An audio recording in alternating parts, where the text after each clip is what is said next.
Hello everyone, good morning. How are you? कैसे हैं आप लोग? स्वागत है आपका खान ग्लोबल स्टडीज़ के ऑफिशियल ऐप पर। मैं आपका जीएस मेंटर ज्ञान प्रकाश झा आपके सामने हाजिर हूँ फिजिक्स की अगली क्लास लेकर। And today we are going to discuss, आज हम लोग बात करने वाले हैं सर्कुलर मोशन की। और सर्कुलर मोशन जैसे हमारा कंप्लीट होता है फिर हम लोग स्टार्ट करेंगे फोर्स। फोर्स यानी बल। एक बार सभी लोग जुड़ जाएंगे then we will start the session of today. और हम लोग ये भी देखने वाले हैं कि सर्कुलर मोशन से किस किस प्रकार के न्यूमेरिकल्स बनते हैं, किस तरह के सवाल बनते हैं, वो हम लोग डिस्कस करने वाले हैं। गुड मॉर्निंग जीतू, रजवी, राहुल, डॉली, संगीता, रतन, विष्णु, गुलशन, सुमित, शैलेंद्र, नेहा, आकाश, श्रवण, प्रिंस, सूरज, परवेज, सदाम, नंदलाल, मधु, महिमा, पांडुलम, आशा। चलिए सभी लोग जुड़ चुके हैं तो हम लोग स्टार्ट करते हैं आज का सेशन को और देखते हैं ये सर्कुलर मोशन एक्चुअली में होता क्या है, सर्कुलर मोशन से कैसे कैसे सवाल बनते हैं, हम लोग इसको देखने वाले हैं। ठीक है, पहले अभी कॉन्सेप्ट को आप समझोगे, पूरा डिटेल में एक एक पॉइंट को समझना है आप लोगों को। देखिए जब हम लोग सर्कुलर मोशन की बात करते हैं ना,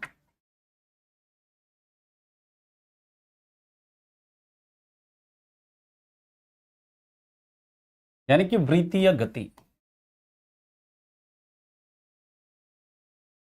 यहां पर जो आपका मोशन का मतलब क्या है, वृत्तीय पथ पर जो गति होती है ना, सिंपल याद रखना, वृत्तीय पथ पर गति को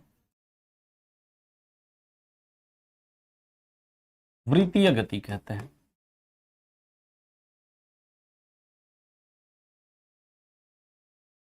यानी कि motion in a circular path, motion in a circular path.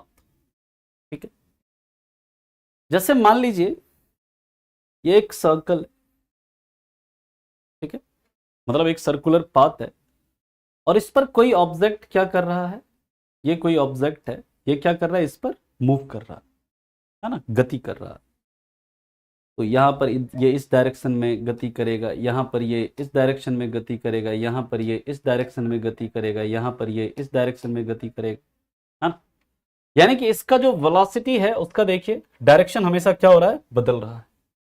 ठीक है, और याद रखिएगा जब भी कोई ऑब्जेक्ट मान लेते हैं कि ये आर रेडियस का एक सर्कुलर पाथ है, पहले अभी कॉन्सेप्ट को समझिए पूरे ध्यान से। मान लीजिए कि इसका रेडियस क्या है, सर्कुलर पाथ का आर है, तो यहां पर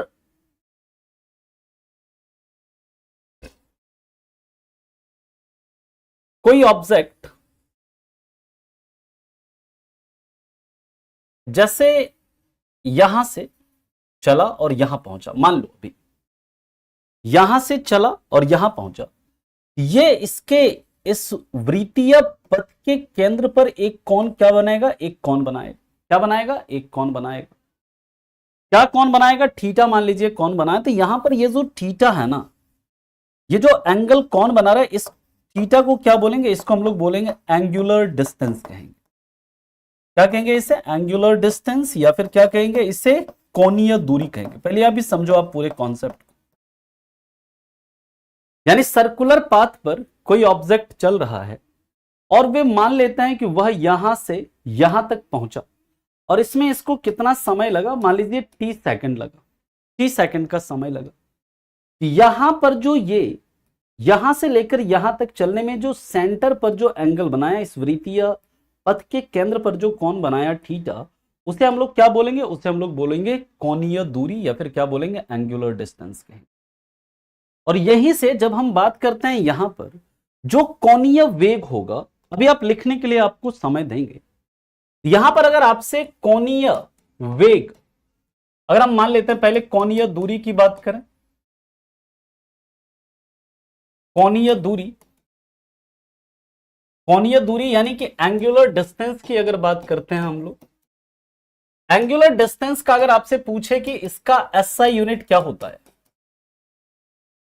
इसका एसआई यूनिट क्या होगा, आपको पता है ये कैसा एंगल है, प्लेन एंगल है, तल कौन है, तलकोण जो होता है उसका यूनिट क्या होता है, रेडियन होता है। क्या होता है सर, रेडियन। यानी अगर आपसे पूछे कि कोणीय दूरी का एसआई यूनिट क्या होता है, तो इसका एसआई यूनिट क्या होगा, रेडियन होगा, ठीक है। लेकिन अगर आपसे पूछा जाए कि कोणीय दूरी की विमा क्या होती है, विमा, विमा यानी डायमेंशन, याद रखिएगा इसका कोई डायमेंशन नहीं होता है, याद रखिएगा नो डायमेंशन, इसका डायमेंशन नहीं होगा, कोई डायमेंशन नहीं होता, यानी कि विमा नहीं होती, विमा नहीं होती है, ठीक है। बात समझ में आ गई। दूसरा क्या है, अब हमारा है कोणीय वेग। ये बहुत इंपॉर्टेंट है, यहां से आपके एग्जाम में न्यूमेरिकल्स भी बहुत बनते हैं। कोणीय वेग यानी कि एंगुलर वेलोसिटी। एंगुलर वेलोसिटी की जब हम बात करते हैं ना सर, एंगुलर वेलोसिटी की जब बात करते हैं तो याद रखिएगा एंगुलर वेलोसिटी का मतलब क्या हो जाएगा, एंगुलर डिस्टेंस बटे टाइम। एंगुलर वेलोसिटी का फॉर्मूला अगर हम मान लीजिए, सबसे पहले याद रखिएगा इसे किससे निरूपित करते हैं, इसे ओमेगा से निरूपित करते हैं। किससे, ओमेगा से निरूपित करते हैं, यानी कि it is denoted by omega, ठीक है। और याद रखिएगा कोणीय वेग का सूत्र क्या होता है, कोणीय वेग के सूत्र की अगर हम बात करें तो इसका सूत्र होता है कोणीय दूरी बटे क्या, बटे समय। यही होगा सर, कोणीय दूरी बटे क्या हो जाएगा, समय हो जाएगा, ठीक। यानी कि अगर हम लोग ओमेगा की बात करें तो ओमेगा बराबर क्या हो जाएगा, थीटा। कोणीय दूरी हमारा क्या है, थीटा, बटे समय क्या है हमारा टी। यानी कि यहां से कोणीय दूरी हमारा क्या आ गया, थीटा अपॉन टी। ये फॉर्मूला आ गया, ध्यान से समझिए। अब ये जो कोणीय वेग का जो फॉर्मूला आ गया, कोणीय वेग यानी एंगुलर वेलोसिटी का फॉर्मूला क्या आ गया हमारा, थीटा अपॉन टी आ गया। अब इसका अगर आपसे एसआई यूनिट पूछे लिखने के लिए आपको समय मिलेगा, लेकिन अगर आपसे पूछा जाए कि कोणीय वेग का एसआई यूनिट क्या होता है सर, कोणीय वेग का एसआई यूनिट क्या होता है, तो याद रखिएगा इसका एसआई यूनिट होता है रेडियन पर सेकंड। क्या होता है, रेडियन पर सेकंड, ठीक है, रेडियन पर सेकंड। लेकिन अगर इसका डायमेंशन आपसे पूछे, वीमा, वीमा याद रखिएगा रेडियन का कोई डायमेंशन होता है, नहीं होता, लेकिन सेकंड का तो होता है ना जी डायमेंशन। इसका डायमेंशन जब लिखेंगे तो क्या लिखेंगे, m0 l0 और क्या t-1, या फिर इसको हम लोग क्या सिर्फ ऐसे t-1 भी लिख सकते हैं, ठीक है। ये इसका क्या हो जाएगा, ये इसका डायमेंशन हो जाएगा, इसका यूनिट, इसका डायमेंशन आपके एग्जाम के लिए इंपॉर्टेंट है, बहुत इंपॉर्टेंट है, ठीक है। सोनू जी तुम्हें क्या, आपको मतलब क्या बात करने की मतलब तमीज नहीं है, आर यू नॉनसेंस।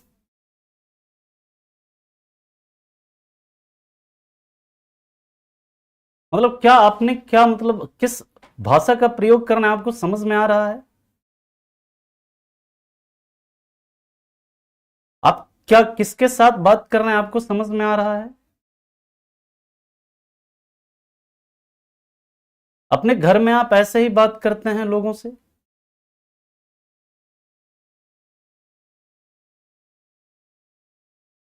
नहीं व्हाट सॉरी,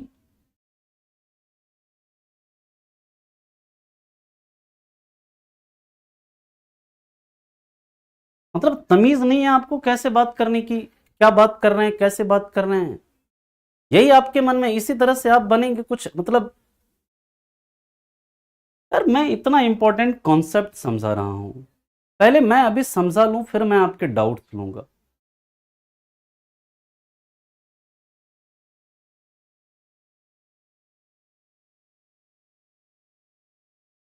पता नहीं आप लोग थोड़ी भी बात करने की आपके अंदर पता नहीं क्या सीखे हैं नहीं सीखे हैं आप लोग।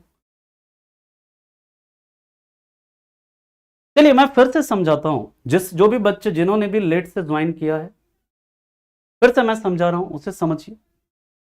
सर्कुलर मोशन का मतलब क्या होता है, सर्कुलर मोशन का मतलब होता है जब कोई पिंड किसी सर्कुलर पाथ पर गति कर रहा होता है, उसे हम लोग क्या बोलते हैं, उसे हम लोग सर्कुलर मोशन कहते हैं।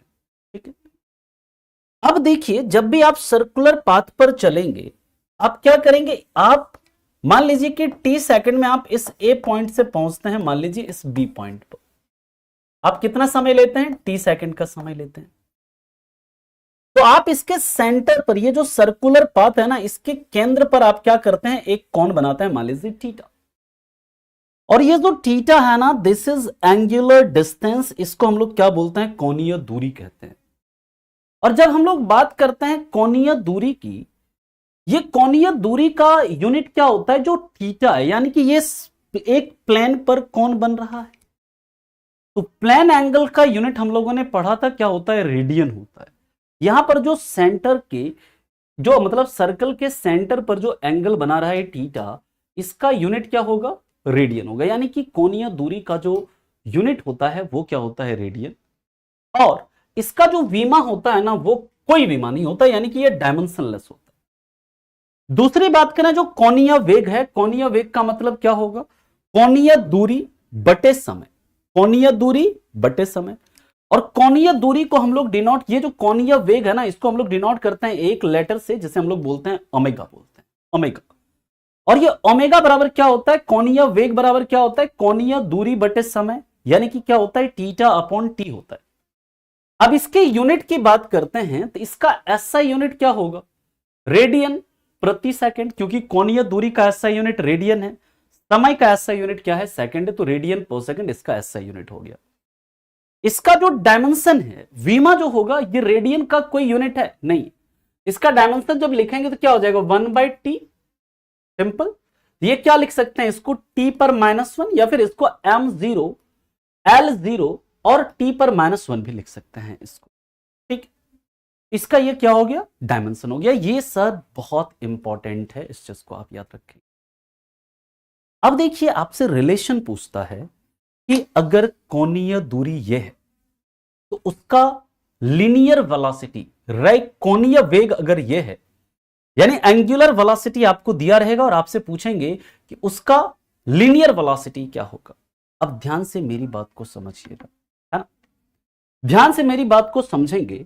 अगर कोई, पहले आप इसे लिख लो, यहां तक किसी को कोई दिक्कत है तो पहले आप पूछ लो, इसे फटाफट नोट करिए, और यहां तक किसी को कोई दिक्कत है तो पहले पूछिए, फिर हम इसके बाद अगले पॉइंट पर चलते हैं, अगले रिलेशन पर मूव करते हैं।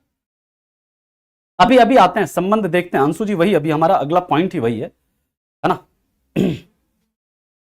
अगला पॉइंट ही वही है, नहीं हाँ, मतलब कह सकते हैं निखिल जी, है ना, कह सकते हो आप। और वो एक प्रकार से जो मतलब घड़ी की गति जो होती है ना, वो पीरियोडिक मोशन का भी क्या है, आपका एक वो एग्जाम्पल है। अभी रिलेटेड क्वेश्चन लास्ट में करेंगे, क्वेश्चन सारा करवाएंगे आप, ठीक है ना, ध्यान से आप चीजों को, यहां तक किसी को कोई दिक्कत है। कोणीय दूरी के बारे में अभी हम लिख देते हैं यहां पर, है ना, कोणीय कोणीय जो आपका वेग है, लिख लीजिए, यह एक सदिश राशि है। कैसी राशि है, यह एक सदिश राशि है, यानी कि it is a vector quantity, it is a vector quantity, it is a vector quantity, यानी कि यह एक कैसी राशि है, यह एक सदिश राशि है। फटाफट इन सबको लिखिए, जल्दी जल्दी जल्दी जल्दी इसे आप लिखिए। यहां पर u और v तो मैंने कहीं पर लिखा ही नहीं है, u और v कहां लिखा है इसमें कुछ भी।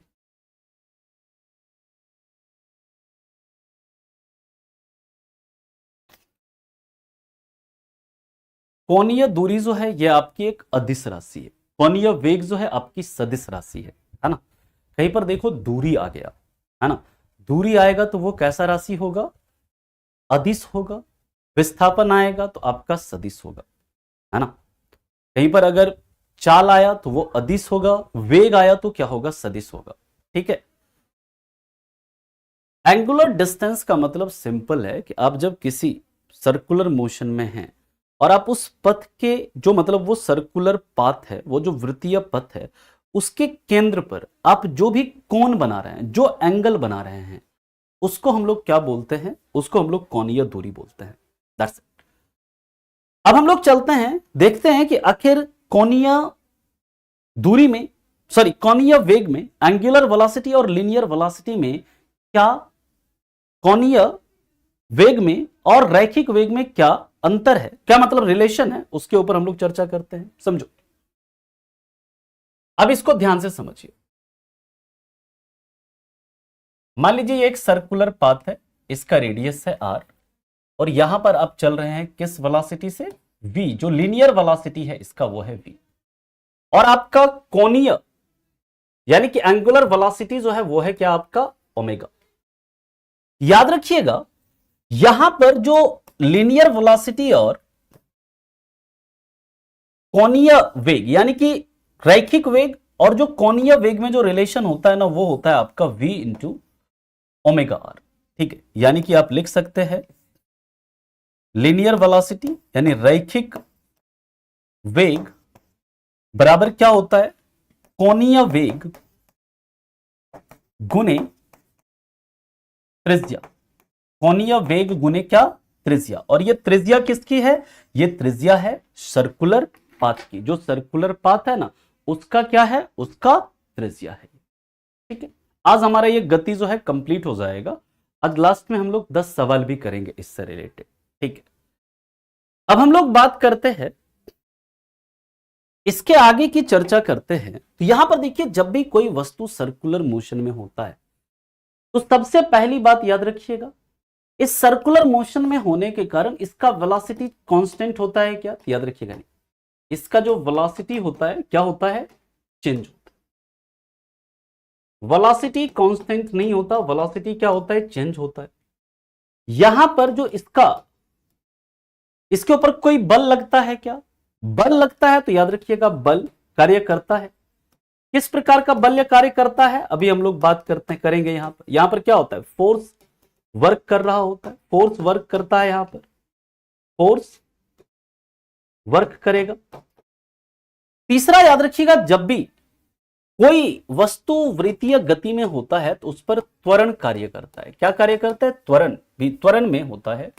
यानी कि जब भी कोई वस्तु वृत्तीय पथ पर गति कर रहा होता है तो उस पर क्या होता है, एक्सेलरेशन भी होता है, उसका कुछ ना कुछ क्या होता है, त्वरण भी होता है।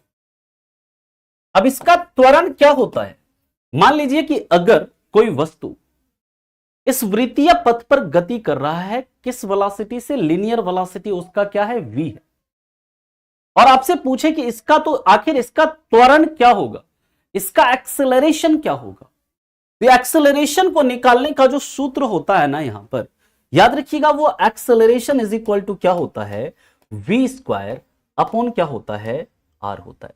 जहां पर v क्या है आपका लीनियर वेलोसिटी और r क्या है आपका त्रिज्या। ये सारे रिलेशन आपको पता होने चाहिए। क्यों, क्योंकि यहां से अभी कैसे सवाल बनेगा अभी मैं आपको कराऊंगा सवाल। पहले आप इतना लिखो, यहां तक किसी को कोई दिक्कत है, कोई परेशानी है तो पहले बताइए। लास्ट वाले का इंग्लिश में लिख लीजिएगा, linear velocity is equal to angular velocity into radius, angular velocity into radius. अभी एक सवाल करेंगे तो आपको ये पूरा कॉन्सेप्ट आपका क्लियर होगा। अभी एक नहीं 2 सवाल करेंगे तो आपका ये कॉन्सेप्ट क्या हो जाएगा, क्लियर हो जाएगा। एक पिंड है, उसका मास 2 केजी है और 5 केजी वेग से चलता है, और विराम से लास्ट में क्वेश्चन पूछ लीजिएगा। दीप जी लास्ट में क्वेश्चन आप पूछ लीजिएगा, ये आपका क्वेश्चन क्योंकि ऊपर चला गया, लास्ट में पूछ लेना आप क्वेश्चन। अब देखिए इससे रिलेटेड एक क्वेश्चन करते हैं, समझिए। अगर कोई पिंड 7 मीटर त्रिज्या वाले वृत्तीय पथ पर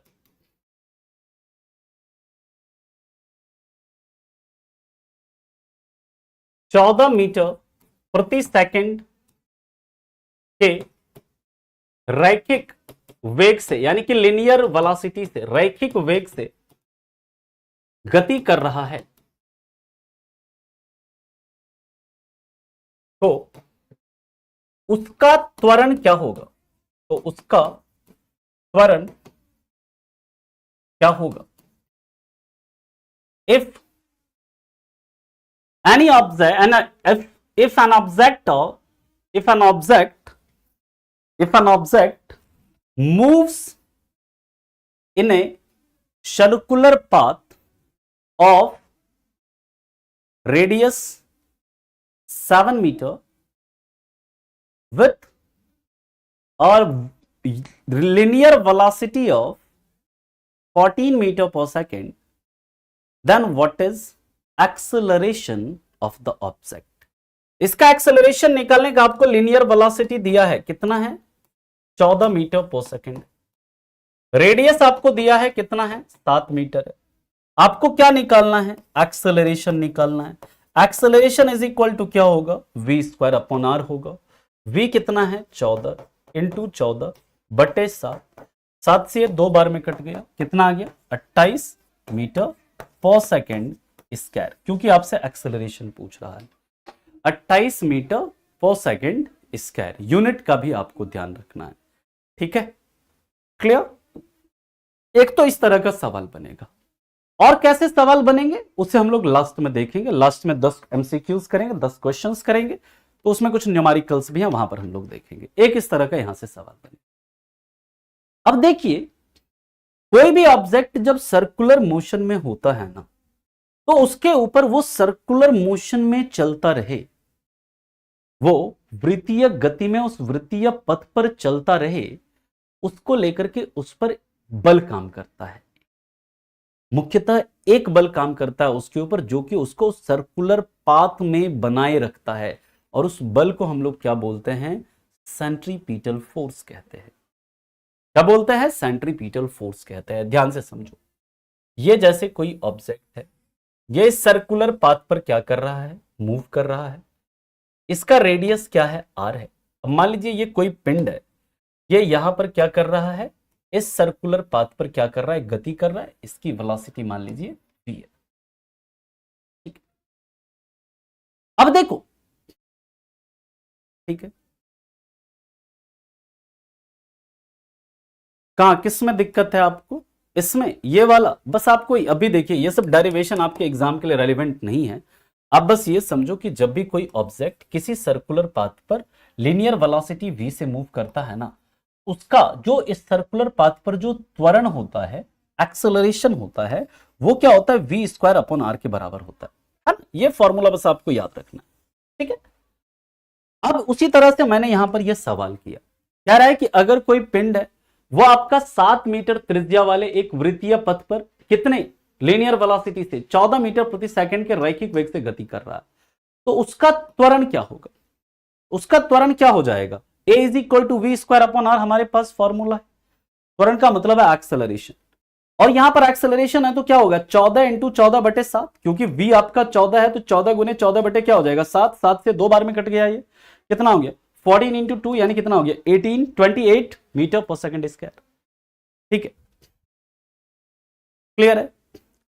अब देखिए, हम लोग बात करते हैं, जब भी कोई ऑब्जेक्ट कोई पिंड आर रेडियस के सर्कुलर पाथ पर क्या कर रहा है वी लीनियर वेलोसिटी के साथ मूव कर रहा है, तो ये इस सर्कुलर मोशन में बना रहे, इस वृत्तीय पथ पर क्या रहे बना रहे, तो इसके ऊपर क्या होता है ना एक बल काम कर रहा होता है ना। ये जो होता है इसके ऊपर एक बल काम कर रहा होता है, जो कि इसको सेंटर की ओर क्या करता है खींचता है, सेंटर की ओर क्या करता है खींचता है। इधर खींचता है सेंटर की ओर खींचता है, इधर खींचता है इधर खींचता है, ऐसे सेंटर की ओर खींचेगा। और ये जो आपका ऐसा बल जो कि इसे केंद्र की ओर खींच रहा है, इसे हम लोग क्या बोलते हैं, इसे हम लोग बोलते हैं सेंट्रीपिटल फोर्स कहते हैं, सेंट्रीपिटल फोर्स कहते हैं, यानी कि इसे क्या बोलते हैं अभिकेंद्रीय बल कहते हैं। अभी ध्यान से समझो, यानी अभिकेंद्रीय बल क्या है, किसी वृत्तीय पथ पर गति कर रहे पिंड पर लगने वाला वह बल जो उसे केंद्र की ओर, यानी जो उसे केंद्र की ओर क्या करता है केंद्र की ओर खींचता है, उसे क्या कहते हैं? उसे अभिकेंद्रीय बल कहते हैं। ध्यान से चीजों को समझिएगा। यानी अभिकेंद्रीय बल जो है ना, कोई भी अगर किसी भी पिंड को वृत्तीय गति में लाने के लिए किसकी जरूरत होती है? इस अभिकेंद्रीय बल की जरूरत होती है। अभिकेंद्रीय बल आवश्यक होगा जब भी कोई वस्तु क्या करेगा? वृत्तीय गति में क्या कर रहा होगा? काम कर रहा होगा। मतलब वृत्तीय गति में, वृत्तीय पथ पर क्या कर रहा होगा? गति कर रहा होगा। बात समझ में आ गई? यानी कोई भी अगर वस्तु वृत्तीय पथ पर गति कर रहा है तो उसके लिए उस पर कौन सा बल आवश्यक होगा, कौन सा बल लगना जरूरी होगा? वो होगा अभिकेंद्रीय बल। ध्यान से समझिए और याद रखिएगा कि न्यूटन की गति का तीसरा नियम क्या कहता है? न्यूटन की गति का तीसरा नियम कहता है कि हर बल जो है, बल हमेशा किसमें लगता है? पेयर में लगता है। पढ़ा था ना हम लोगों ने? न्यूटन की गति का तीसरा नियम क्या कहता है? बल हमेशा किसमें लगता है? पेयर में लगता है। लेकिन यहां पर तो एक ही बल लग रहा है, तो न्यूटन का तीसरा नियम फेल हो जाएगा ना सर। और वो क्या कहता है कि जो पेयर में लगता है और वो क्या एक दूसरे के इक्वल लगता है, एक दूसरे के क्या लगता है? इक्वल लगता है। यानी कि उसी न्यूटन की गति के तीसरे नियम को फुलफिल करने के लिए यहां पर जो इसके ऊपर, इसके जस्ट बाहर भी, मतलब जो कि इसे क्या केंद्र से दूर ले जाता है, ये एक बल भी काम करने लगता है इसके ऊपर, जिसे हम लोग क्या कहते हैं? जो बाहर की ओर ले जाता है, इसे हम लोग क्या बोलते हैं? इसे हम लोग बोलते हैं सेंट्रीफ्यूगल फोर्स। सेंट्रीफ्यूगल फोर्स या फिर इसे क्या कहते हैं? अपकेंद्रीय बल कहते हैं। और ये अपकेंद्रीय बल जो है, इसमें लगने वाला क्या है? एक स्यूडो फोर्स। ठीक। तो अभिकेंद्रीय बल कोई जब वस्तु वृत्तीय पथ पर गति कर रहा होगा तभी लगेगा। अपकेंद्रीय बल जब कोई वस्तु वृत्तीय पथ पर गति कर रहा होगा तभी लगेगा। अभिकेंद्रीय बल जो है वो किधर लगेगा? केंद्र की ओर लगेगा। अपकेंद्रीय बल जो लगेगा वो केंद्र के बाहर लगेगा। लेकिन ये अपकेंद्रीय बल क्यों लग रहा है? ये न्यूटन की गति के तीसरे नियम को फुलफिल करने के लिए लग रहा है, क्योंकि न्यूटन की गति का तीसरा नियम कहता है कि बल हमेशा क्या लगता है? पेयर में लगता है। और जो हर क्रिया के प्रति क्या होती है? एक विपरीत प्रतिक्रिया। यहां पर इसके जस्ट अपोजिट में क्या लगेगा? सेंट्रीफ्यूगल फोर्स लगेगा, अपकेंद्रीय बल लगेगा। यानी कि सेंट्रीफ्यूगल फोर्स क्या हुआ? ध्यान से समझिएगा। अभी इसका एग्जाम्पल वगैरह सारा लिखाएंगे, पहले आप कॉन्सेप्ट को समझो। सेंट्रीफ्यूगल फोर्स जो है, सेंट्रीफ्यूगल फोर्स या अपकेंद्रीय बल क्या हुआ? वह बल जो वृत्तीय पथ पर गति कर रहे किसी पिंड को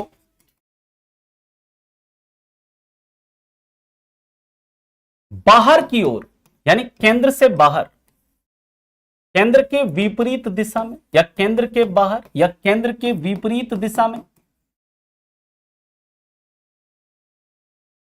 लगता है, वह बल जो वृत्तीय पथ पर गति कर रहे किसी पिंड को केंद्र के विपरीत दिशा में लगता है, उसे हम लोग क्या कहेंगे? उसे हम लोग अपकेंद्रीय बल कहेंगे। अब आप ये बताइए, ये जो सेंट्रीपिटल फोर्स है, यानी अभिकेंद्रीय बल है, सेंट्रीपिटल फोर्स, और जो अपकेंद्रीय बल है यानी कि सेंट्रीफ्यूगल फोर्स है, इस दोनों का मान क्या होगा सर? बराबर होगा। इस दोनों का जो वैल्यू होगा वो क्या होगा? इक्वल होगा। लेकिन दिशा क्या होगी? दिशा विपरीत होगी। इसकी दिशा किधर है? अभिकेंद्रीय बल की दिशा किधर है? केंद्र की ओर है। इसकी दिशा किधर है? केंद्र के विपरीत है। लेकिन दोनों का जो आपका वैल्यू होगा वो क्या होगा? समान होगा। ठीक। अब अगर हम लोग बात करें यहां पर, ध्यान से मेरी बात को समझिएगा, अभी रियल लाइफ एग्जाम्पल पे आते हैं, रियल लाइफ एग्जाम्पल पे अभी आते हैं। पहले आप इस कॉन्सेप्ट को पहले समझिए। Real life example centrifugal force का भी लिखाएंगे, सेंट्रीफ्यूगल फोर्स का भी लिखाएंगे, लेकिन पहले कॉन्सेप्ट को समझिए। आपके मन में सवाल उठेगा कि ठीक है सर, मान लेते हैं आपका सारा बात आपका सही है, ये वृत्तीय पथ है, इसका रेडियस आर है, यहां पर कोई ऑब्जेक्ट है, ये ऑब्जेक्ट क्या कर रहा है, इस पर गति कर रहा है, इसका वेलोसिटी v है, मान लिया आपकी। लेकिन सर ये बताओ, इसके ऊपर आपने बोला कि जो केंद्र की ओर बल लगेगा, इसे हम लोग क्या कहेंगे, इस फोर्स को हम लोग कहेंगे सेंट्रीपिटल फोर्स, और इसके जो विपरीत दिशा में लगेगा इसे क्या बोलेंगे हम लोग, इसे कहेंगे अपकेंद्रीय बल कहेंगे। लेकिन ये बताइए कि यहां पर इसका वैल्यू क्या होगा, फोर्स का कितना फोर्स लगेगा, ये कैसे पता चलेगा, इस फोर्स का मान क्या होगा। तो भाई साहब, फोर्स का मान आप खुद निकाल सकते हो, फोर्स का मान आप खुद निकाल सकते हो। फोर्स बराबर क्या होता है, फोर्स बराबर होता है, आप लोग जानते हैं, m इंटू ए, क्या होता है, मास इंटू एक्सेलरेशन। इस प्रकार अगर देखें, यहां पर फोर्स इज इक्वल टू ए क्या होता है, जब कोई वस्तु v वेलोसिटी से किसी सर्कुलर पाथ पर चल रहा होता है तो उसका ए क्या होता है, v स्क्वायर अपॉन आर होता है। यहां पर इसके ऊपर फोर्स क्या लग जाएगा, mv स्क्वायर अपॉन आर लग जाएगा। क्या लगेगा, mv स्क्वायर अपॉन आर लगेगा, यानी कि इसके ऊपर जो बल लगेगा उस बल का सूत्र, यानी कि अगर आपसे पूछे सेंट्रीपिटल फोर्स का मान क्या होगा या सेंट्रीफ्यूगल फोर्स का मान क्या होगा, तो वो कैसे निकालेंगे, mv स्क्वायर अपॉन आर से निकालेंगे। ठीक है, पहले हम इससे रिलेटेड एक न्यूमेरिकल करेंगे, फिर आएंगे बताएंगे कि सेंट्रीपिटल फोर्स के क्या क्या एग्जाम्पल हैं और सेंट्रीफ्यूगल फोर्स के क्या क्या एग्जाम्पल है ना, उसको तब हम लोग डिस्कस करेंगे। ये फॉर्मूला आपसे, जितने भी फॉर्मूला यहां पर मैं बता रहा हूं, v is equal to omega r, a is equal to v square upon r, और F is equal to m v square upon r. हाँ, ये दोनों फोर्स हमेशा साथ में लगेगा, बिल्कुल आकाश जी। अब देखिए, हम लोग जब बात करते हैं यहां पर, अब इससे रिलेटेड एक क्वेश्चन करते हैं, पहले आप इसे लिखो फिर चलते हैं इसके आगे, यहां तक पहले लिख लीजिए आप लोग, फिर हम लोग इसके आगे मूव करते हैं। फटाफट इसे आप लोग पहले लिखो, फटाफट इसे लिखिए, फिर हम आपके डाउट्स लेंगे, इसके बाद पहले एक न्यूमेरिकल कर लेते हैं, इसके बाद फिर आपके डाउट्स भी लेंगे।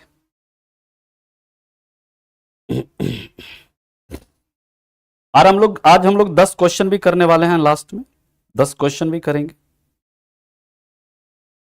पहले आप इसे लिखो, यहां तक किसी को कोई दिक्कत है तो आप बताओ।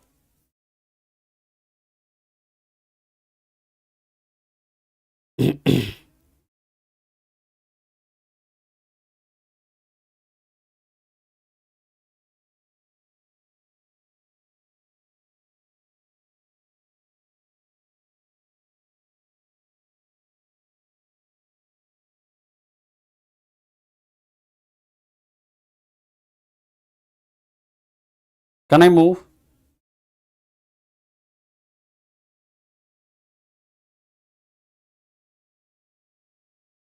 चला आगे,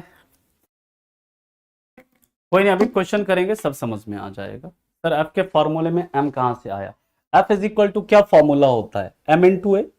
ये जो ऑब्जेक्ट यहां पर मूव कर रहा है, इसका कुछ ना कुछ तो मास भी होगा ना, है ना। एम किसका मान होगा, ये जो ऑब्जेक्ट मूव कर रहा है इसका द्रव्यमान होगा सर, है ना, इसका द्रव्यमान होगा। ठीक है, अब देखिए हम लोग एक क्वेश्चन करते हैं, इसके बाद ये कॉन्सेप्ट देखिए एकदम आपका क्लियर हो जाएगा। तुरंत एक क्वेश्चन करेंगे, पूरा कॉन्सेप्ट आपका क्लियर, एक क्वेश्चन से बस। अभी करते हैं उस क्वेश्चन को, फिर इसके उदाहरण को भी देख लेंगे। उदाहरण तो बस तुरंत एक रटने वाला काम है उदाहरण, है ना, लेकिन उदाहरण से बहुत सवाल बनता है आपके पेपर में, देखेंगे हम। क्वेश्चन पहले करिए, एक 20 kg द्रव्यमान का पिंड 5 मीटर त्रिज्या वाले पथ पर 10 मीटर प्रति सेकंड के वेग से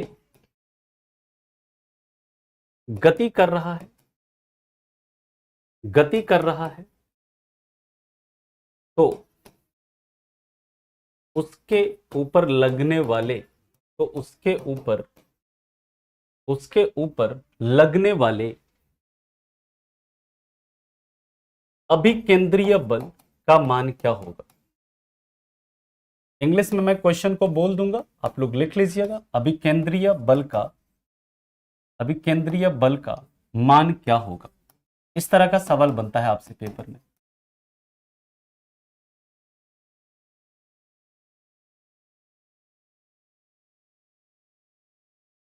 If an object of mass 20 kg, if an object of mass 20 kg moving on a circular path of radius 5 meter, moving on a circular path of radius 5 meter with a velocity of 10 meter per second, with a velocity of 10 meter per second, then what is centripetal force applying on object? Then what is centripetal force applying on object? तो आपको formula पता है ना sir, क्या है? F is equal to mv square upon r. आपको mass दिया है, क्या दिया है सर? कितना है? 20 केजी है। v दिया है, क्या दिया है? कितना है? 10 मीटर पर सेकेंड है। रेडियस दिया है, क्या कितना है? 5 मीटर है। सारी वैल्यू को, सारा वैल्यू आप यहां पर पुट कर दो। 20 इंटू 10 डिवाइडेड बाय 5, 5 से कट गया कितनी बार में? 2 बार में। कितना हो गया? 400 Newton. This is your answer. एक इस प्रकार का न्यूमेरिकल आपका बनेगा यहां से। यह न्यूमेरिकल क्लियर है सबको? अब हम लोग चलते हैं इसके आगे, बात करते हैं एग्जाम्पल की। इसका एग्जाम्पल क्या क्या हो सकता है। एग्जाम्पल क्या होगा सेंट्रीपिटल और सेंट्रीफ्यूगल का, उसको हम लोग देखते हैं।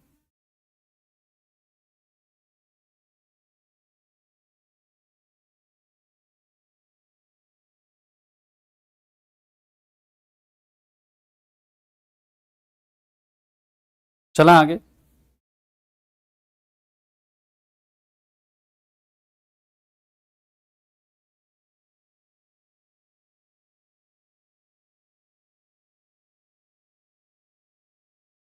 Can I move?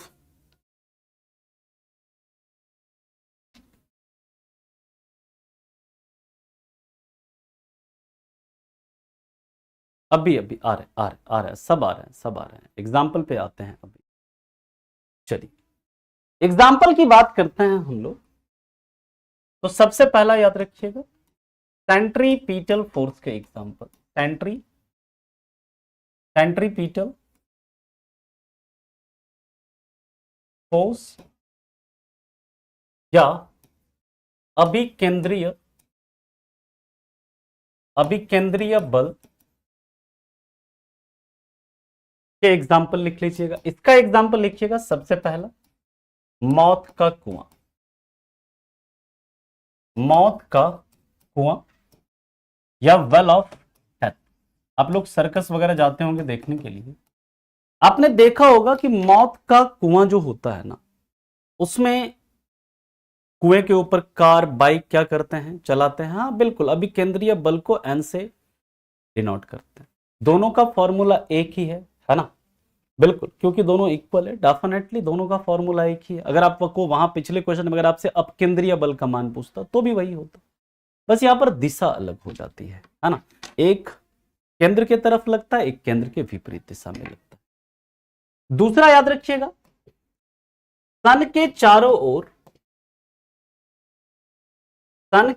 ओर किसका चक्कर लगाना? सन के चारों ओर प्लैनेट का, ग्रहों का चक्कर लगाना। यह भी किसके कारण होता है? तो यह भी आपका सेंट्रीपिटल फोर्स के कारण ही होता है। और मेरा आपसे एक सवाल है कि ये जो लॉ ऑफ प्लैनेटरी मोशन यानी ग्रहों की गति का नियम, ये सवाल है, आप लोग बताएंगे किसने दिया था? ग्रहों के गति का नियम, हम लोग इसके बारे में बात करेंगे ग्रेविटेशन में जब आएंगे, वहां पर हम लोग बात करेंगे। Law of planetary motion English में लिख लीजिएगा। लॉ ऑफ प्लैनेटरी मोशन किसने दिया था? ये दिया था कैपलर ने। और कैपलर ने 3 नियम दिए थे, जिसके ऊपर हम लोग ग्रेविटेशन में आएंगे, बात करेंगे। किसने दिया था? कैपलर ने दिया था। ठीक, law of planetary motion is given by whom? Given by कैपलर।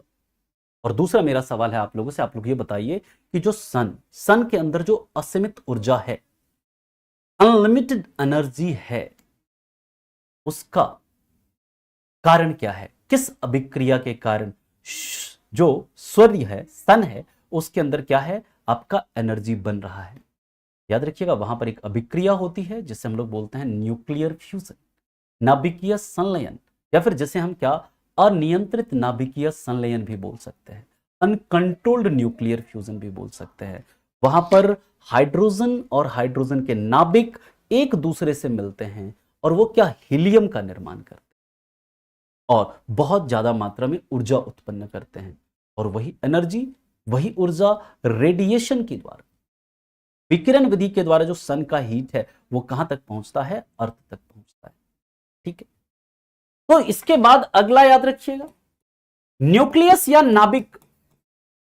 यहां पर न्यूक्लियस यानी कि एटम के न्यूक्लियस की बात हो रही है, और एटम के न्यूक्लियस को किसने खोजा? आप लोग ये बताओ, आप बताइए।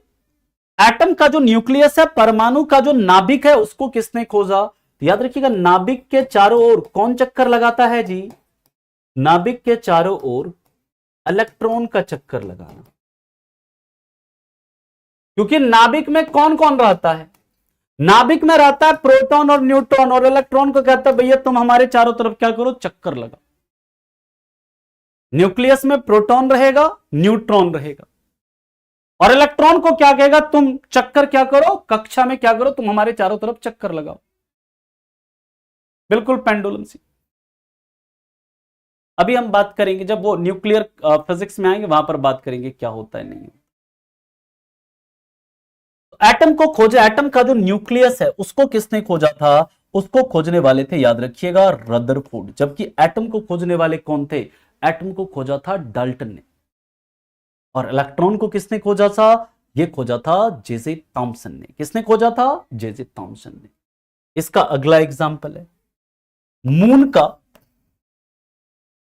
चंद्रमा का अर्थ के चारों ओर चक्कर लगाना। अर्थ का सैटेलाइट है ना जी मून, मून का अर्थ के चारों ओर चक्कर लगाना।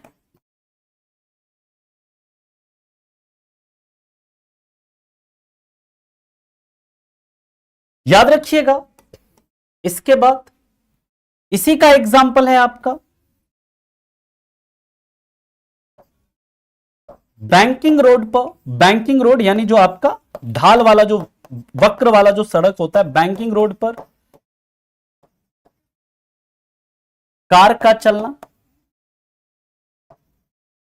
देखते हैं आप, कभी देखते हैं बैंकिंग ऑफ रोड जो होता है, बैंकिंग ऑफ रोड यानी कि रोड का जो वक्र होना। कभी आप मोड़ वाले ऐसे, जहां पर ऐसे मोड़ होता है ना, आप देखे होंगे सड़क को कि मोड़ जहां पर होता है ना, इस मोड़ पर क्या होता है, इधर की तरफ उठा होता है, इधर की तरफ जो होता है ना ऐसे ढलान सा होता है, इस तरफ इधर की तरफ क्या होगा, ढलान सा होगा, इधर की तरफ क्या होगा, उठा हुआ होगा।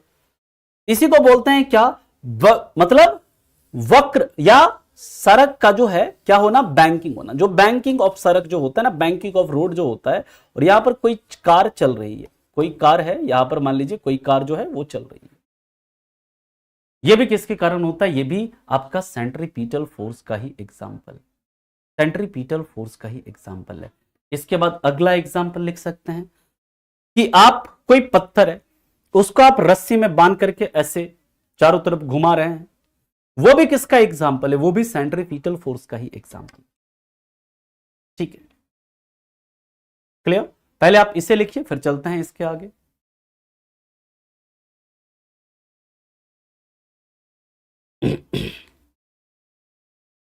ठीक है,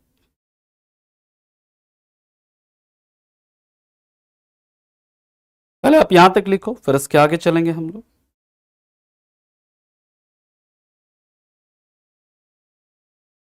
इसके बाद हम लोग सेंट्रीफ्यूगल फोर्स का एग्जांपल देखते हैं। सेंट्रीफ्यूगल फोर्स का क्या क्या एग्जांपल है?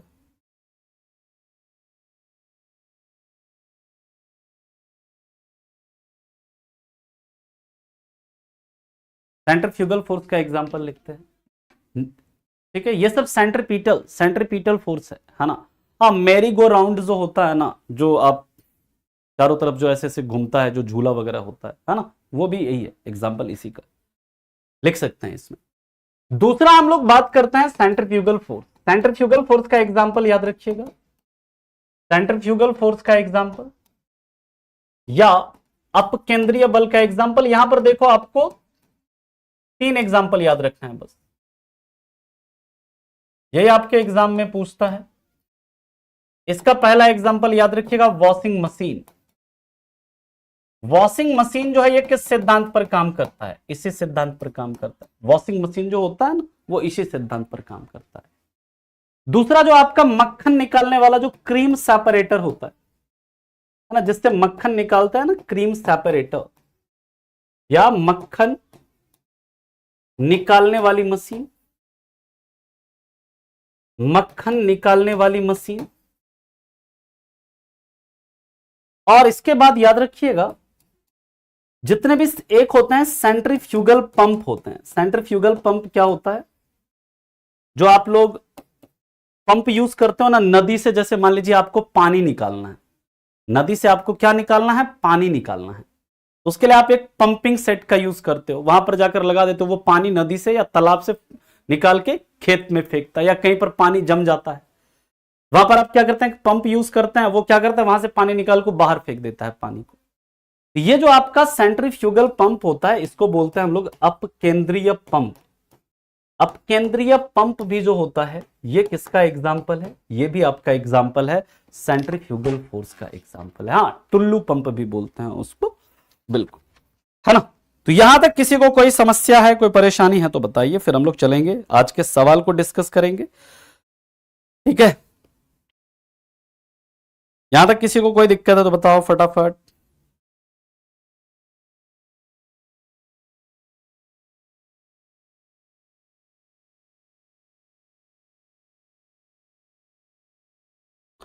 आपका डिस्कस थ्रो भी आपका एग्जाम्पल हो जाएगा। डिस्कस थ्रो की बात करें तो आपका वो एग्जाम्पल है किसका? वो सेंट्रीपिटल फोर्स का एग्जाम्पल है, डिस्कस थ्रो।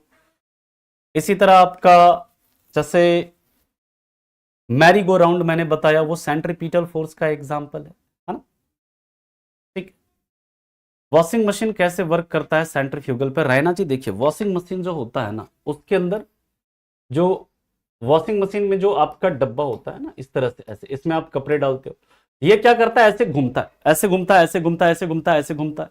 उसके अंदर जो डस्ट होता है ना, वो डस्ट जो होता है वो उससे क्या होता है? बाहर निकलता है। मतलब जो उसके अंदर जो मैल होता है, जो गंदगी होती है, वो क्या करता है? उसको बाहर की तरफ फेंकता है। ठीक है। इसी तरह जैसे क्रीम सेपरेटर है, क्रीम सेपरेटर वाले में क्या होता है? दूध को डाल दिया जाता है मशीन, वो घूमता रहता है ऐसे ऐसे ऐसे ऐसे ऐसे ऐसे, और उसमें जो क्रीम है वो क्या होता है? सेपरेट होते होते क्या होता है? बाहर की तरफ क्या होता है? निकलता है। क्लियर है पॉइंट? ठीक है, चलिए अब हम लोग देखिए, इसके कई सारे एग्जाम्पल हैं, कई सारे एग्जाम्पल हो सकते हैं। मतलब कि इसके अगर मैं एग्जाम्पल, रियल लाइफ एग्जाम्पल की बात करूं तो 50-50 एग्जाम्पल हो सकते हैं। ठीक है, लेकिन एग्जाम के लिए जो आपका रेलिवेंट है, एग्जाम के लिए जो जरूरी है, वो आपको याद रखना। ठीक, बात समझ में आ गई? चलिए अब आज के सवाल की तरफ चलते हैं। टोटल 10 सवाल है, हम लोग उन 10 सवालों को करते हैं, और फिर होगा तो आपका अगर इससे रिलेटेड कोई डाउट होगा, तब हमारा देखिए यहां पर मोशन टॉपिक जो है ना, वो हमारा कंप्लीट हो चुका है। अगर इससे रिलेटेड आपको कोई डाउट होगा तो वो डाउट हम नेक्स्ट क्लास में ले लेंगे, और नेक्स्ट क्लास में हम लोग स्टार्ट करेंगे टॉपिक फोर्स को, फोर्स का टॉपिक स्टार्ट करेंगे। ठीक है, पिछले क्वेश्चन में 400 की जगह 40 कैसे होगा सर? तब नींद में रहता है क्या जी? mv² अपॉन r क्या 20 दूनी 40 इंटू 10, 400 हो जाएगा ना जी? बताओ, 400 ही न्यूटन होगा ना, कौन 40 बोल रहा है? चलिए क्वेश्चन का उत्तर दीजिए, और 10 में से 10 क्वेश्चन आपका सही होना चाहिए, एक भी क्वेश्चन गलत नहीं होना चाहिए, क्योंकि सारा क्वेश्चन आपके नोट से है, सारा क्वेश्चन आपको कराया गया क्वेश्चन है ना, सारा क्वेश्चन आपको कराया गया क्वेश्चन है। ऐसा कोई भी क्वेश्चन नहीं है जो आपको नहीं कराया गया, मतलब नहीं कराया गया हो क्लास में। चलिए दूसरा क्वेश्चन है, पढ़िए इसको। अभी अभी आपको कराया है इस तरह का सवाल, इस तरह का न्यूमेरिकल यहां से बनता है।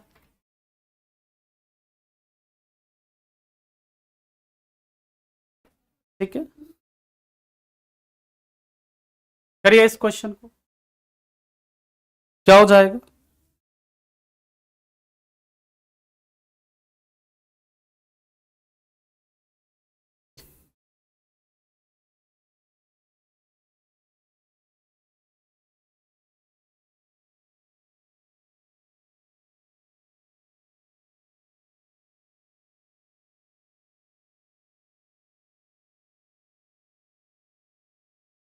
ठीक है, चलिए इस क्वेश्चन की बात करते हैं। सिंपल क्या पूछ रहा है, सेंट्रीपिटल एक्सेलरेशन पूछ रहा है। ए इज इक्वल टू क्या होता है, वी स्क्वायर अपॉन वी आपको दिया है कितना 5 इंटू 5, रेडियस आपका कितना दिया है 5 दिया, 5 5 काट दो, क्या बच गया 5 ही बचा, ये हो जाएगा, है ना, यही होगा ना जी, क्योंकि सेंट्रीपिटल एक्सेलरेशन आपसे पूछ रहा है ना, सेंट्रीपिटल एक्सेलरेशन आपसे पूछ रहा है ना, हाँ फोर्स आपसे पूछ रहा है क्या, कई बच्चों ने यहां पर फोर्स निकाल दिया, अरे भाई फोर्स नहीं निकालना है, त्वरण निकालना है सर, और आप लोग फोर्स निकाल दिए। यहां पर मास जस्ट आपको वही गलती करने के लिए दिया था मास, ताकि आप डी पर पहुंच जाइए, और किया ना आप लोगों ने, वही जो मैं चाह रहा था वही आपने किया। मास यहां पर जस्ट आपको ना डिस्ट्रक्ट, मतलब कि आपको ना बस बेवकूफ बनाने के लिए दिया गया है ना। चलिए नेक्स्ट है, अगला क्वेश्चन है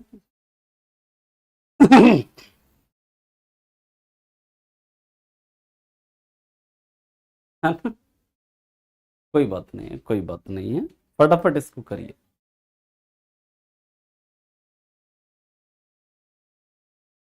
ये कहां पर लगेगा, हमेशा always away from the centre.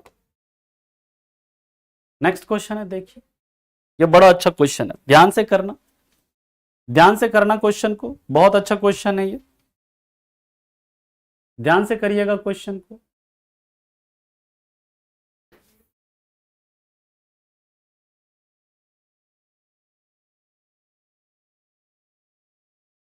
आएंगे, इसका भी करेंगे चर्चा, सुरभि जी।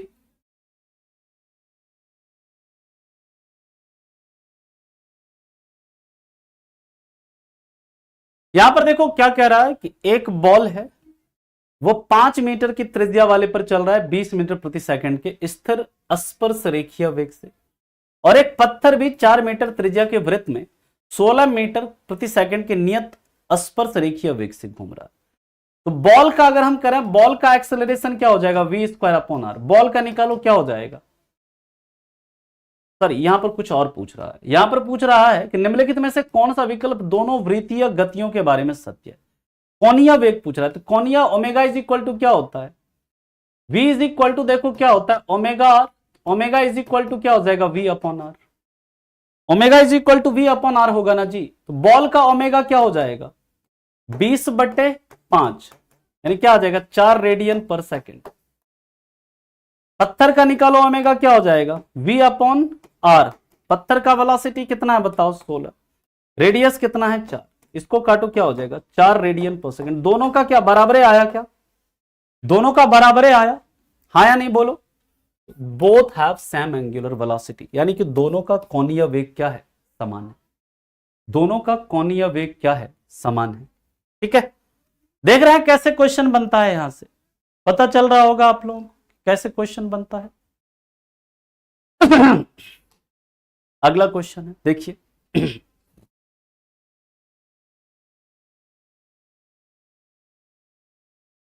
अगला क्वेश्चन देखिए, कह रहा है यहां पर ओमेगा दिया है कितना 11 रेडियन पर सेकेंड, टाइम दिया है आपका 0.5 सेकेंड, और पूछ रहा है कोणीय विस्थापन क्या होगा।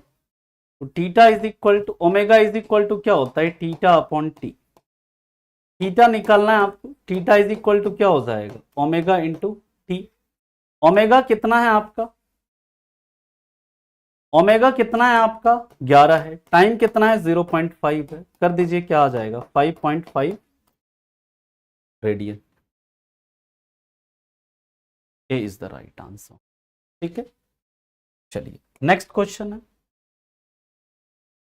अब पढ़ो इस सवाल को। कह रहा है कि एक कार 50 मीटर त्रिज्या के एक गोलाकार ट्रैक पर 25 मीटर प्रति सेकंड की गति से घूमती है, इसकी कोणीय गति कितनी है, इसकी कोणीय गति कितनी है।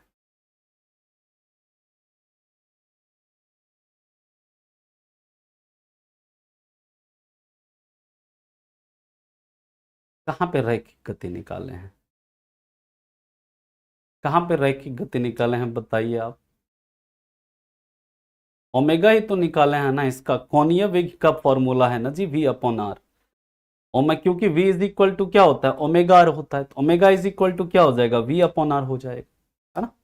चलिए इस क्वेश्चन की बात करते हैं हम लोग। 50 मीटर का त्रिज्या है, v पूछ रहा है ना, इसका कोणीय वेग पूछ रहा है, कोणीय वेग क्या होता है, v अपॉन आर।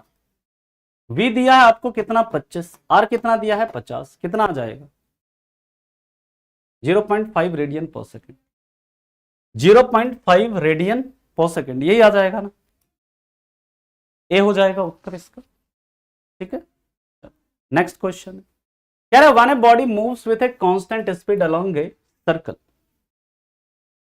कह रहा है कि अगर सर्कल पे कोई कांस्टेंट स्पीड से चल रहा है, it's linear velocity remains constant, no force act on it, no work is done on it, no acceleration is produced in it. Velocity का डायरेक्शन जो है उसका चेंज होता रहता है, कांस्टेंट नहीं रहेगा, फोर्स इस पर एक्ट करेगा, एक्सेलरेशन भी प्रोड्यूस होगा।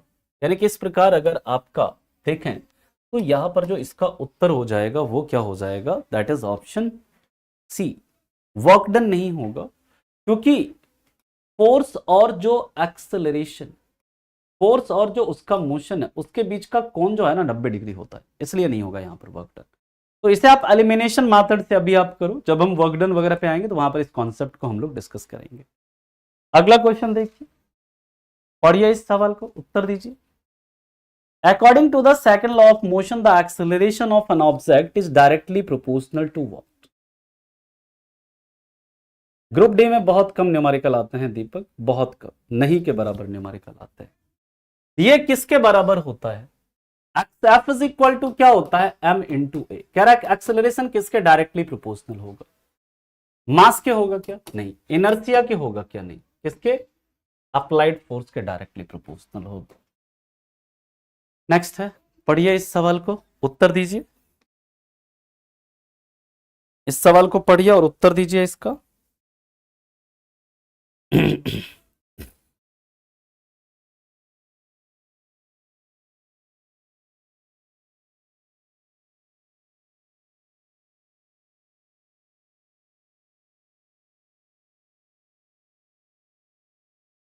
लिख लिया, मतलब कर लिया ये क्वेश्चन। तो याद रखिएगा यहां पर क्या करें, for uniform motion a distance time graph is straight line parallel to the time axis. Distance time graph पूछ रहा है ना, किसके लिए, यूनिफॉर्म मोशन के लिए। Speed time graph is straight line parallel to time axis for uniform motion, यानी कि यूनिफॉर्म मोशन में आपका क्या होगा, स्पीड आपका कांस्टेंट होगा। ठीक है, तो पहला कह रहा है कि the distance time graph is समय अक्ष के समानांतर, यानी दूरी ग्राफ जो है समय अक्ष के समानांतर, ये नहीं होगा। यहां पर जो स्पीड टाइम ग्राफ है straight line to parallel to time axis, क्योंकि जो स्पीड है ना आपका कांस्टेंट है ना, स्पीड जो है आपका कांस्टेंट है। ठीक है, तो आपका जो स्पीड टाइम ग्राफ है ना वो क्या होगा, स्ट्रेट लाइन होगा, किसके, टाइम एक्सिस के पैरेलल होगा। तो सी इसका उत्तर हो जाएगा। यहां पर क्वेश्चन में ना ये थोड़ा सा वो हो गया कि यहां से क्वेश्चन, ए ऑप्शन को यहां से पढ़ना है आपको, ए ऑप्शन को यहां से पढ़ना है, the distance time graph is straight line parallel to the time axis. B option यहां से, सी ऑप्शन यहां से, डी ऑप्शन यहां से। ए ऑप्शन को यहां से पढ़ना है, दूरी समय ग्राफ समय अक्ष के समानांतर सीधी रेखा होगी, यानी कि यहां से आपको ऑप्शन पढ़ना है ना। ये थोड़ा क्वेश्चन के टाइपिंग में थोड़ा वो हो गया है ना, इस तरह से होगा आपका, इस तरह से उत्तर आपका सी हो जाएगा। ठीक है, और ये लास्ट क्वेश्चन है, न्यूमेरिकल है, इसको आप लोग पढ़िए और इसका आप लोग उत्तर दीजिए फटाफट। और अगली क्लास आपकी जो होगी वो आपकी अब मंडे को होगी। मंडे को हम लोग फोर्स स्टार्ट करेंगे। फोर्स हमारा एक लेक्चर में कंप्लीट हो जाएगा, क्योंकि फोर्स के बारे में बहुत चीज़ें हम लोगों ने ऑलरेडी पढ़ रखी है। वहाँ पर बेसिकली हमें बात करना है इसके बारे में कि जो फ्रिक्शन फोर्स क्या होता है, टाइप ऑफ फ्रिक्शन क्या होता है, फोर्स का नेचर वगैरह क्या होता है, उसके ऊपर हम लोग वहाँ पर डिटेल में बात करेंगे। यहाँ पर देखिए कह रहा है force cause an acceleration of 10 metre per second square in a body of mass 500 kg। ठीक है, कह रहा था acceleration caused by the same force in a body of mass 5 kg। यहां पर बता, इसके लिए आपका F इज इक्वल टू क्या है, ma। फोर्स यहां पर कितना हो जाएगा, मास है 500 kg, एक्सेलरेशन कितना है 10, तो कितना फोर्स आ गया 5000 न्यूटन। कह रहा है यही फोर्स हम लगा रहे हैं किसके ऊपर, यही फोर्स लगा रहे हैं हम 5 kg वाले के ऊपर, एक्सेलरेशन कितना होगा यही पूछ रहा है ना जी। सॉरी 50 kg, 50 kg होगा यहाँ पर, ये 50 kg कर लीजिएगा, 50 kg के ऊपर इतना ही फोर्स लगा रहे हैं। एफ इज इक्वल टू क्या हो जाएगा, एम इंटू ए। यहाँ पर ये 50 है, 50 है, यहाँ पर देखो 50 है, हिंदी में 50 होगा ये। तो फोर्स कितना है, 5000 न्यूटन है। मास कितना है, 50 है। ये आपको निकालना है, ये निकालिएगा कितना हो जाएगा आपका 100 मीटर पर सेकेंड स्क्वायर। तो सही उत्तर क्या हो जाएगा आपका ऑप्शन डी। इस तरह का सवाल आपके एग्जाम में बनता है यहां से। अब एक बच्चा पूछ रहा था सर कि मिक्सचर ग्राइंडर किसका एग्जाम्पल है, तो मिक्सचर ग्राइंडर भी याद रखिएगा सेंट्रीफ्यूगल फोर्स का एग्जाम्पल है मिक्सचर ग्राइंडर। ठीक है, यहां तक अब किसी को कोई डाउट है तो पूछिए, कमेंट को थोड़ा नीचे कर दीजिए। ठीक है, तो 10 में से कितना क्वेश्चन सही हुआ आप लोगों का,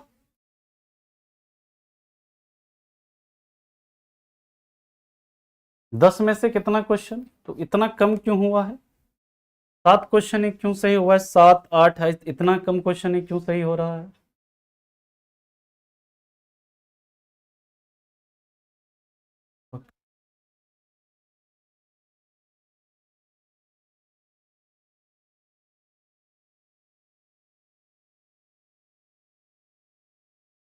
चलिए कोई नहीं, ठीक है। अभी फिजिक्स का लेक्चर अभी होगा, अभी तो मोशन नहीं हुआ, अभी तो 2 ही टॉपिक कंप्लीट हुआ है ना। तो जिसका भी देखिए गलत हुआ है ना, वो जाकर के क्वेश्चन को फिर से एक बार बनाइएगा, फिर से रिपीट करिएगा एक बार चीज़ों को। और नेक्स्ट क्लास में हम लोग बात करेंगे किसकी, फोर्स की, बल की। ठीक है, बाकी और भी जितना क्वेश्चन आप प्रैक्टिस कर सकते हैं इन टॉपिक से रिलेटेड, वो आप क्वेश्चन की प्रैक्टिस खुद से भी करिए। ठीक है, तो और किसी का कोई डाउट है,